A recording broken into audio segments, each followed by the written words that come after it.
ओम शांति। आज 1 जून 2020 में प्रश्न है, सर्विस की सफलता के लिए मुख्य गुण कौन सा चाहिए। तो बाबा कहते हैं सहनशीलता का। हर बात में सहनशील बनकर आपस में संगठन बनाकर सर्विस करो। भाषण आदि के प्रोग्राम लेकर आओ। मनुष्यों को नींद से जगाने के लिए अनेक प्रबंध निकलेंगे। जो तकदीरवान बनने वाले हैं वो पढ़ाई भी फिर रुचि से पढ़ेंगे, है ना। मनुष्यों को नींद से जगाने के लिए अनेक प्रबंध निकलेंगे। टेक्नोलॉजी की तरफ इशारा भी है बाबा का कि पहले क्या होता था, दादियों को प्रैक्टिकली जाना होता था नॉलेज कन्वे करने के लिए। अब यूट्यूब है ना। अभी लॉकडाउन के टाइम क्या है, हम लोग घर बैठ के आराम से यूट्यूब पे मुरली सुन रहे हैं। सारी चीज़ें हमारे इन हैंड अवेलेबल है ना। मुरली भी ऑनलाइन मिल जाती है और बाबा का इन्फॉर्मेशन दूसरों तक कन्वे करने का भी जरिया सोशल मीडिया बन सकता है ना। तो काफ़ी सारा काम बड़े स्केल पर एक ही टाइम पर हो जाती है।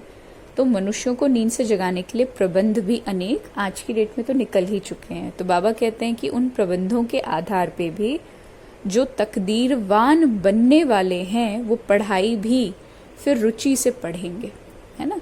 ये बाबा ने उस समय साकार मुरली है, तो डेफिनेटली 1969 से पहले की बात है। उस समय आज का सिनेरियो प्रिडिक्ट कर दिया था। प्रिडिक्ट क्या किया था, प्रिडिक्शन तो एक मामूली वर्ड है। आज का सिनेरियो बता दिया था एज इट इज। बाप दादा बोले, मीठे बच्चे, जब तक जीना है तब तक पढ़ना और पढ़ाना है। खुशी और पद का आधार ही है पढ़ाई।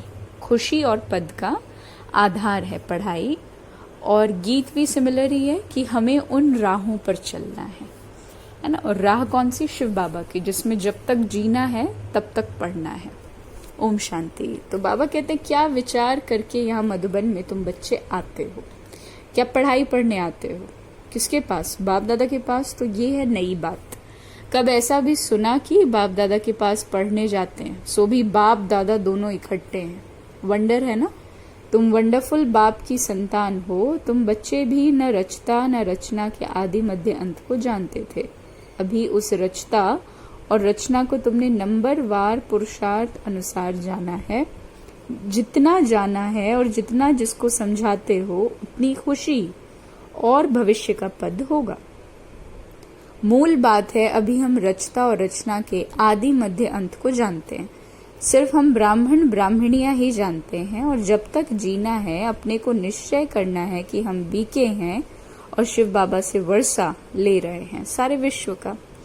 पूरी रीति पढ़ते हैं व कम पढ़ते हैं वो बात अलग है, फिर भी जानते तो हैं ना, हम उनके बच्चे हैं। फिर प्रश्न उठता है पढ़ने अथवा न पढ़ने का, है ना।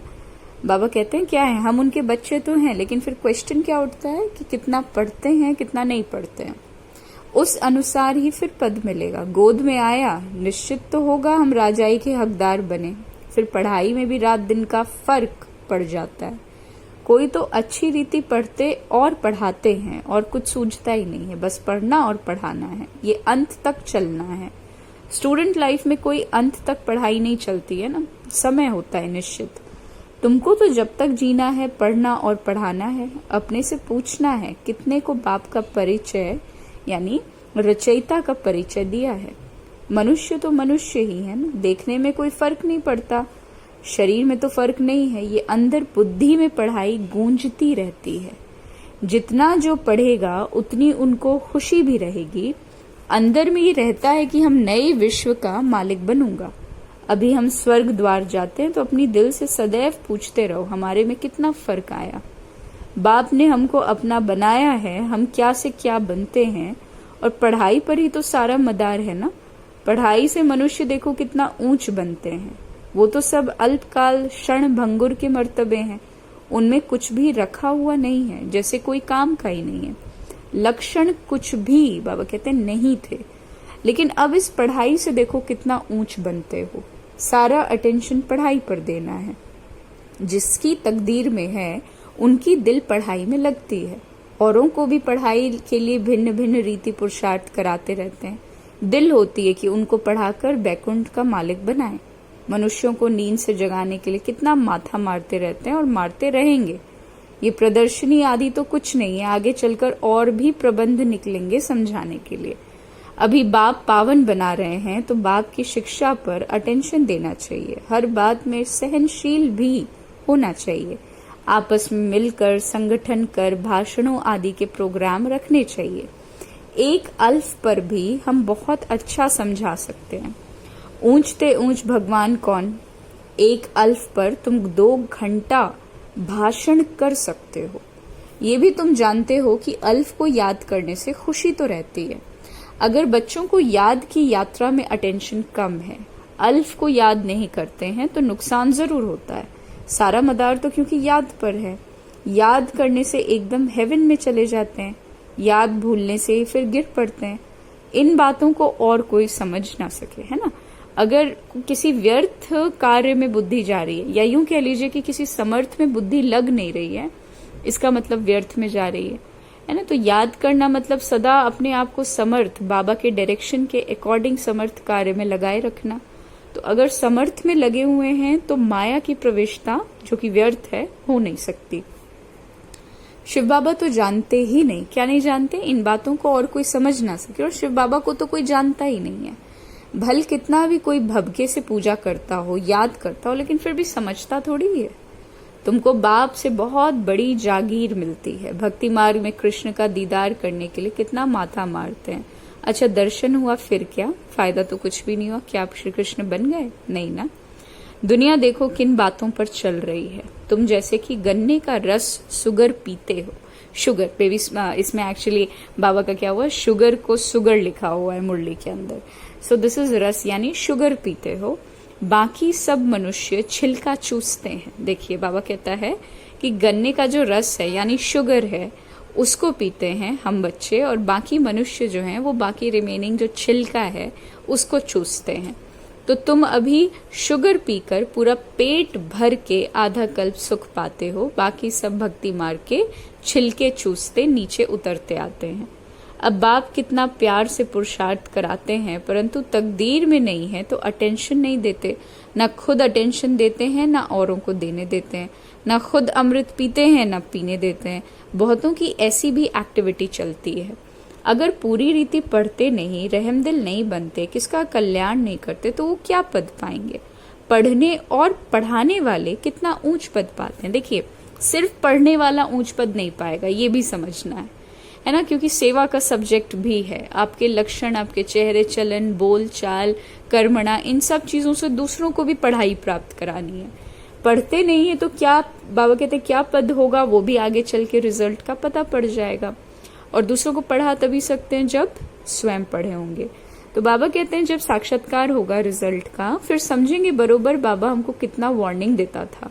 यहाँ बैठे हो, बुद्धि में रहना चाहिए, हम बेहद के बाप के पास बैठे हैं, वो हमको ऊपर से आकर इस शरीर द्वारा पढ़ाते हैं। कल पहले मुआफिक, अब हम फिर से बाप के सामने बैठे हैं, उनके साथ ही हमको चलना है, छोड़कर नहीं जाना है। बाप हमको साथ ले जाएंगे, ये पुरानी दुनिया विनाश हो जाएगी। ये बातें तो और कोई नहीं जानता ना। आगे चलकर जानेंगे कि बरोबर पुरानी दुनिया तो खत्म ही होनी है, मिल तो कुछ भी नहीं सकेगा। ये बातें और कोई नहीं जानता। टू लेट हो जाएंगे ना, हिसाब किताब चुकतू कर सबको वापस जाना है। ये भी जो सेंसिबल बच्चे हैं वही जानते हैं। बच्चे वो जो सर्विस पर उपस्थित हैं, माँ बाप को फॉलो करते हैं। जैसे बाप रूहानी सेवा करते हैं वैसे तुमको भी करनी है। कई बच्चे हैं जिनको ये धुन लगी रहती है, जिनकी बाबा महिमा करते हैं, उन जैसा बनना है। टीचर मिलती तो सबको है, यहाँ भी सब आते हैं, यहाँ तो बड़ा टीचर बैठा है ना। बाप को याद ही नहीं करते तो सुधरेंगे कैसे। नॉलेज तो बहुत सहज है, 84 जन्मों का चक्र कितना सहज है, परंतु कितना माथा मारना पड़ता है। बाप कितनी सहज बात समझाता है बाप को, और 84 के चक्र को याद करो तो बेड़ा पार हो जाएगा। ये मैसेज सबको देना है और अपनी दिल से पूछो कि कहाँ तक मैसेंजर बना हूँ। जितना बहुतों को जगाएंगे उतना इनाम मिलेगा। अगर जगाता नहीं हूं तो जरूर कहाँ सोया हुआ हूँ, फिर मुझे इतना ऊंच पद नहीं मिलेगा। बाबा रोज रोज कहते हैं शाम को अपना सारे दिन का पोता मेल निकालो, सर्विस पर भी रहना है। मूल बात है बाप का परिचय देना। बाप ने ही भारत को स्वर्ग बनाया था, अभी नर्क है और फिर से स्वर्ग होगा। चक्र तो फिरना है ना। तमो प्रधान से सतो प्रधान तो बनना है। बाप को याद करो तो विकार भी निकल जाएंगे। सतयुग में बहुत थोड़े होते हैं मनुष्य, फिर रावण राज्य में कितनी वृद्धि होती है। सतयुग में केवल 9 लाख, फिर धीरे धीरे वृद्धि को पाते जाते हैं। जो पहले पावन थे वही फिर पतित बनते हैं, और सतयुग में देवताओं का पवित्र प्रवृत्ति मार्ग था, वही फिर अपवित्र प्रवृत्ति वाले बन पड़े हैं। ड्रामा अनुसार ये चक्र मानो फिरना है। अब फिर तुम पवित्र प्रवृत्ति मार्ग के बन रहे हो। बाप ही आकर पवित्र बनाते हैं, कहते हैं मुझे याद करो तो विकर्म विनाश होंगे, और तुम आधा कल पवित्र थे, फिर रावण राज्य में तुम पतित बने हो। ये भी तुम अभी समझते हो। हम मानो बिल्कुल वर्थ नॉट अ पेनी थे। अभी कितनी नॉलेज मिली है जिससे हम क्या से क्या बनते हैं। बाकी जो भी इतने धर्म हैं ये सब खत्म ही हो जाने हैं, सब मरेंगे ऐसे जैसे जानवर मरते हैं। जैसे बर्फ पड़ती है तो कितने जानवर पक्षी आदि मर जाते हैं। नेचुरल क्लैमिटीज भी आएंगी, ये सब खत्म हो जाएगा। ये सब मरे पड़े हैं। इन आंखों से जो भी तुम देखते हो वो फिर बाकी नहीं रहेगा। नई दुनिया में बिल्कुल ही थोड़े रहेंगे। ये ज्ञान तुम्हारी ही बुद्धि में है। ज्ञान का सागर बाप ही तुमको ज्ञान का वर्षा दे रहे हैं। तुम जानते हो सारी दुनिया में किचड़ा ही किचड़ा है। देखिए बाबा का वर्षा क्या, ज्ञान का वर्षा दे रहे हैं। बाबा ने कहा हम भी किचड़े में मैले पड़े थे, बाबा किचड़े से निकालकर अब गुलगुल बनाता है। हम ये शरीर छोड़ेंगे और आत्मा पवित्र हो जाएगी। बाप सबको एक रस पढ़ाई पढ़ाते हैं, परंतु कईयों की बुद्धि बिल्कुल जड़ है, कुछ भी समझ नहीं सकते। और ये भी ड्रामा में नूंद है। बाप कहते हैं इनकी तकदीर में नहीं है तो हम क्या कर सकते हैं। हम तो सबको एक रस पढ़ाते हैं, लेकिन सब पढ़ते नंबरवार हैं। कोई अच्छी रीति समझकर और समझाते हैं, औरों का भी जीवन हीरे जैसा बनाते हैं, कोई तो बनाते ही नहीं है। उल्टा अहंकार कितना है। जैसे साइंस वालों को माइंड का कितना घमंड होता है, दूर दूर आसमान को, समुद्र को देखना चाहते हैं। बाप कहते हैं इससे कोई फायदा नहीं है। मुफ्त साइंस घमंडी अपना माथा खराब कर रहे हैं। बड़ी बड़ी पगार उनको मिलती रहती है, सब वेस्ट करते हैं। ऐसे नहीं कि सोनी द्वारका कोई नीचे से निकल आएगी। ये तो ड्रामा का चक्र है जो फिरता है। फिर हम समय पर अपने महल जाकर बनाएंगे नई दुनिया में। कोई आश्चर्य खाते हैं कि ऐसे ही मकाम फिर बनेंगे। जरूर बाप दिखाते हैं तुम फिर ऐसे सोने के महल बनाएंगे। वहां सोना बहुत रहता है ना। अभी तक भी कोई कोई तरफ सोने की पहाड़ियां बहुत हैं, परंतु सोना निकाल नहीं सकते। नई दुनिया में तो सोने की अथाह खानियां थी ना, वो सब खत्म हो गई। अभी हीरे का दाम देखो कितना है। आज इतना दाम, कल पत्थरों में सल हो जाएगा। बाप तुम बच्चों को बड़ी वंडरफुल बातें सुनाता है और साक्षात्कार भी कराते हैं।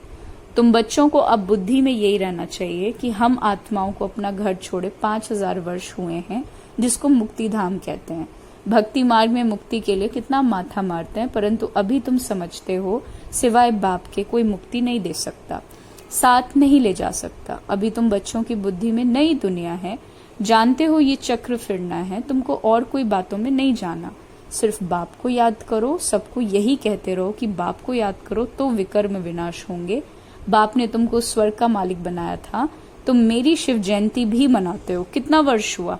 5000 वर्ष की बात है। तुम स्वर्गवासी बने थे, 84 का चक्र लगाया। तुमको ये सृष्टि चक्र आकर फिर से समझाता हूँ। तो अभी तुम बच्चों को स्मृति आई है, बहुत अच्छी तरह से स्मृति आई है ना। हम सबसे ऊंच पाठधारी हैं। हमारा पाठ बाबा के साथ है। हम बाबा की श्रीमत पर, बाबा की याद में रहकर औरों को भी आप समान बनाते हैं। जो कल पहले बने थे वही फिर बनेंगे। साक्षी होकर देखते भी रहना है और पुरुषार्थ भी कराते रहेंगे। सदा उमंग में रहने के लिए रोज एकांत में बैठकर अपने साथ बातें करो। योग बस इतना ही है। इसी कॉन्वर्सेशन में बाबा को ले आओ। बाकी थोड़ा समय इस अशांत दुनिया में है, फिर तो अशांति का नाम नहीं रहेगा। कोई मुख से कह ना सके कि मन की शांति कैसे मिले। शांति के लिए तो जाते हैं, परंतु शांति का सागर तो एक ही बाप है ना। दूसरे कोई के पास ये वस्तु हो ही नहीं सकती। वैसे तुम बच्चों की बुद्धि में गूंजना चाहिए कि रचता और रचना को जानना यही ज्ञान है। वो शांति के लिए, वो सुख के लिए है ना। रचता को जानना है शांति के लिए, रचना को जानना है सुख के लिए। सुख होता है धन से, धन नहीं तो मनुष्य काम का नहीं। धन के लिए मनुष्य कितना पाप करते हैं। बाप ने अथाह धन दिया, स्वर्ग सोने का और नर्क पत्थरों का। अच्छा, मीठे मीठे सिखिलदे बच्चों प्रति माता पिता बाप दादा का याद प्यार और गुड मॉर्निंग। रूहानी बाप की रूहानी बच्चों को नमस्ते। हम रूहानी बच्चों की रूहानी बाप दादा को याद प्यार गुड मॉर्निंग और नमस्ते नमस्ते। धारणा के लिए मुख्य सार में बाबा ने कहा, समय निकाल एकांत में अपने आप से बातें कर, अपने को उमंग में लाना है। आप समान बनाने की सेवा के साथ साथ साक्षी होकर हर एक के पाठ को देखने का अभ्यास भी करना है।